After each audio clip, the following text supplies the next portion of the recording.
मेहरानगढ़ के किले के दरवाजों पर लगे ये लोहे के नुकीले स्पाइक्स हाथियों से बचने के लिए लगाए गए थे। हाथी अक्सर किलों के दरवाजों को तोड़ने के लिए इस्तेमाल किए जाते थे, इसलिए उन्हें रोकने के लिए ये खास इंतजाम किया गया था।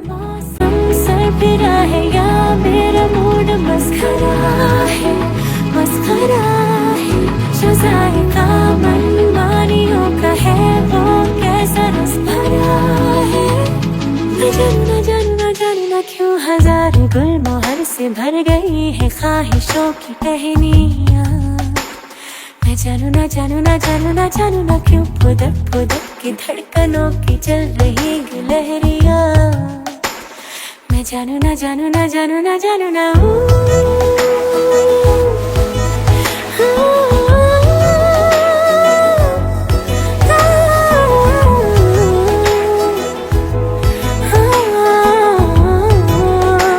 मेहरानगढ़ के किले में दिख रहे गोलियों और तोप के गोलों के निशान उसकी ऐतिहासिक लड़ाइयों की गवाही देते हैं। ये उस समय के हमलों और घेराबंदी को दर्शाते हैं जो किले की मजबूती का प्रमाण है।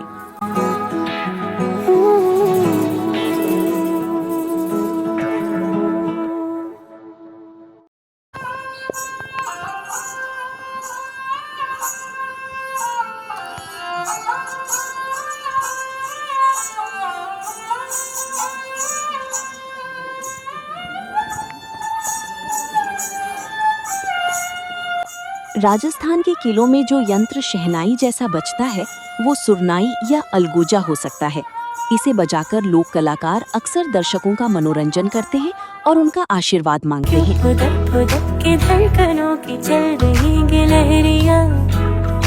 मेहरानगढ़ किला वाकई में वास्तुकला का एक अद्भुत नमूना है, जहां प्राकृतिक पहाड़ और इंसानी दीवारों के बीच का अंतर ढूंढ पाना मुश्किल हो जाता है।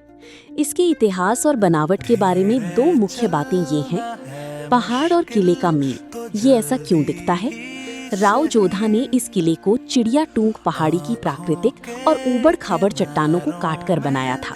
कारीगरों ने किले की नींव को पहाड़ के साथ इस तरह मिला दिया ताकि नीचे से देखने पर किला एकदम सीधा, अभेद्य और पहाड़ का ही हिस्सा लगे। भी तेज है, अब क्या करें, वक्त है तो जीने दे, दर्द है तो सीने दे, ख्वाहिशें अनजान है, अब क्या करें। शब्दों के पहाड़ों पे लिखी है दास्तां, ख्वाबों के लिफाफों में छुपा है रास्ता। जोधपुर के महाराजा जब भी युद्ध पर जाते थे या किले से बाहर किसी लंबी यात्रा पर निकलते थे तो वे अपने साथ केवल गंगा जल लेकर चलते थे। इन विशाल बर्तनों में भारी मात्रा में गंगा जल भरकर सुरक्षित रखा जाता था ताकि महीनों तक राजा और उनके खास सैनिकों के पीने और पूजा पाठ के लिए पवित्र पानी की कमी न हो।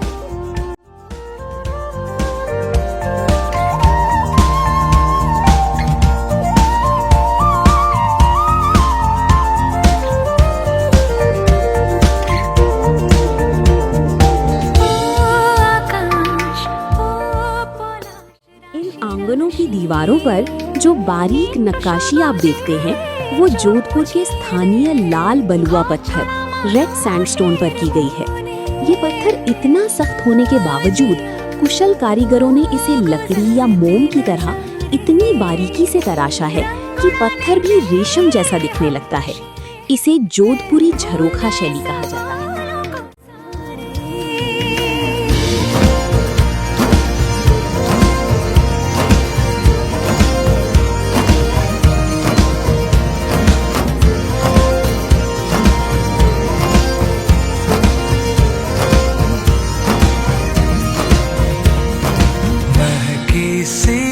हवाओं में चले हैं हम कहीं, हम जो चाहे दिल को वो पता है या नहीं।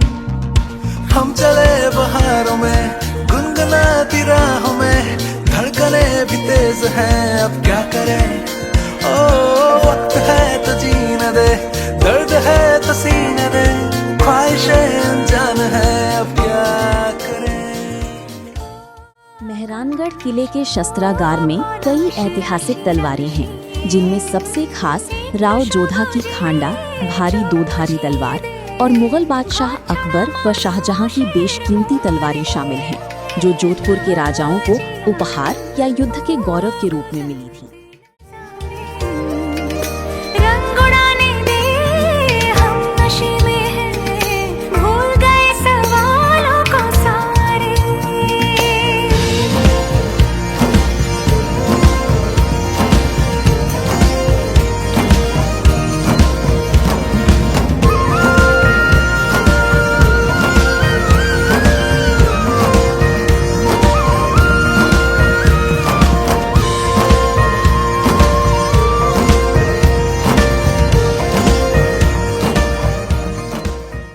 मेहरानगढ़ किले के शस्त्रागार आर्मरी में रखी ये तोरेदार मैचलॉक बंदूक वाकई भारतीय युद्ध इतिहास का एक टर्निंग पॉइंट थी। ये देखने में आज की राइफलों की तरह आधुनिक और बहुत लंबी लगती है, लेकिन इसका इतिहास सैकड़ों साल पुराना है। इसे स्थानीय भाषा में तोरेदार बंदूक कहा जाता है। सटीक निशाना, एक्यूरेसी।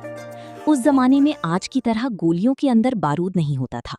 नली बैरल जितनी लंबी होती थी, बारूद के जलने से गैस का दबाव उतना ही ज्यादा बनता था। इससे गोली बिना भटके बहुत दूर तक सीधा निशाना लगा पाती थी। लंबी दूरी, लॉन्ग रेंज। राजपूत योद्धा और किले के सैनिक इसका इस्तेमाल ऊंचाई से दूर खड़े दुश्मन के सेनापतियों या हाथियों पर सटीक वार करने के लिए करते थे। लंबी नली के कारण इसकी मारक क्षमता गजब की थी। कैसे तू गुनगुनाए, मुस्कुराए, छोटी मोटी बातों पे मुंह फुलाए, ये नजाकत मेरी आदत पास मुझे लाए। नादानियाँ नादानियाँ खींचे मुझे, नादानियाँ नादानियाँ नादानियाँ।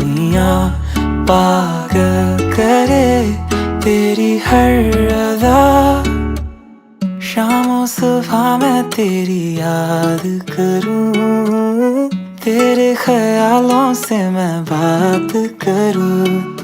जोधपुर को ब्लू सिटी, नीली नगरी कहे जाने और इसके पीछे के इतिहास को आप इन मुख्य बिंदुओं में समझ सकते हैं। गर्मी से बचाव, वैज्ञानिक कारण। जोधपुर थार मरुस्थल के करीब है, जहां गर्मियों में तापमान 45-50 डिग्री सेल्सियस तक पहुंच जाता है। नीला रंग सूर्य की किरणों को परावर्तित करता है, जिससे मकान अंदर से ठंडे रहते हैं। ब्राह्मणों की पहचान, ऐतिहासिक कारण। पुराने समय में किले के पास रहने वाले पुष्करणा ब्राह्मणों ने अपने घरों को बाकी लोगों से अलग दिखाने और अपनी शाही पहचान के लिए नीले रंग, नील और चूने के मिश्रण से रंगना शुरू किया था, जिसे ब्रह्मपुरी कहा जाता था। कीड़े मकोड़ों से सुरक्षा। स्थानीय लोगों का मानना है कि चूने में नील, इंडिगो मिलाकर दीवारों पर लगाने से दीमक, मच्छर और अन्य कीड़े मकोड़े घर के अंदर नहीं आते हैं। एकता और शांति का प्रतीक। समय के साथ ये परंपरा पूरे शहर में फैल गई। आज मेहरानगढ़ किले की ऊंचाई से देखने पर पूरा पुराना शहर नीली समुद्र की तरह दिखाई देता है, जो शांति और मारवाड़ की अनूठी सांस्कृतिक पहचान का प्रतीक बन चुका है। मेहरानगढ़ किले की सबसे ऊंची छत, जिसे किले की प्राचीर या रैम्पार्ट्स कहा जाता है, पर रखी ये विशालकाय तोपें जैसे किलकिला, शंभू बाण और गजनी खां पर्यटकों को हैरान कर देती हैं। आज के जमाने में क्रेन के बिना कई टन वजनी इन तोपों को 400 फीट ऊंची पहाड़ी पर पहुंचाना नामुमकिन सा लगता है, लेकिन उस दौर के राजपूत इंजीनियरों और कारीगरों ने बिना किसी आधुनिक मशीन के कमाल की इंजीनियरिंग, जानवरों की ताकत और भौतिक विज्ञान, फिजिक्स की दम पर इन्हें ऊपर पहुंचाया था।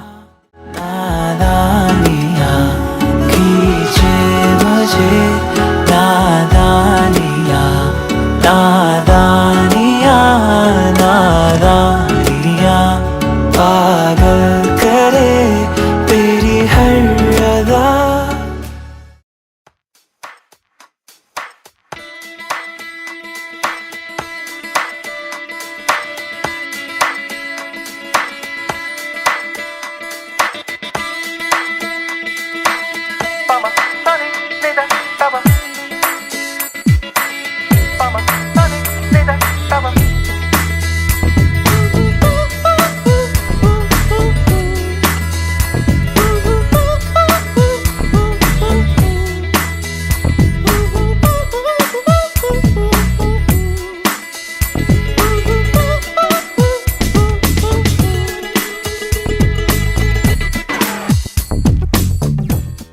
जोधपुर का मंडौर गार्डन सिर्फ एक खूबसूरत बगीचा नहीं है, बल्कि ये मारवाड़ के राजाओं के गौरवशाली इतिहास, उनकी कला और वास्तुकला, आर्किटेक्चर का एक अद्भुत केंद्र है।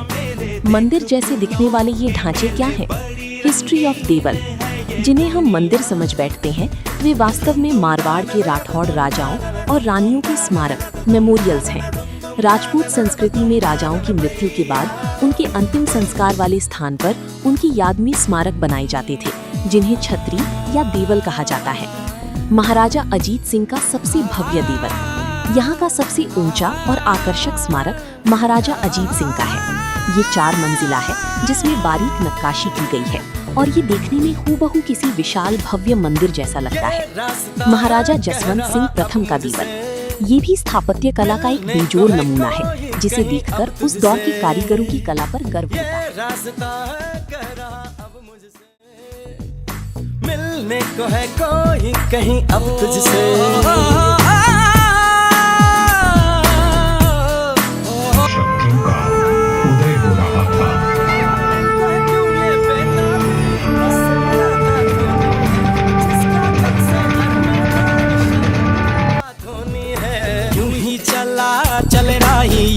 चला चल रही जीवन गाड़ी है समय पैया। आंसू की नदियां भी हैं, खुशियों की बगियां भी हैं, रास्ता सब तेरा तक है भैया। यूं ही चला चल रही, यूं ही चला चल रही, कितनी हसीन है ये दुनिया। फूल सारे झमेले, देख फूलों के मेले, बड़ी रंगीन है ये दुनिया।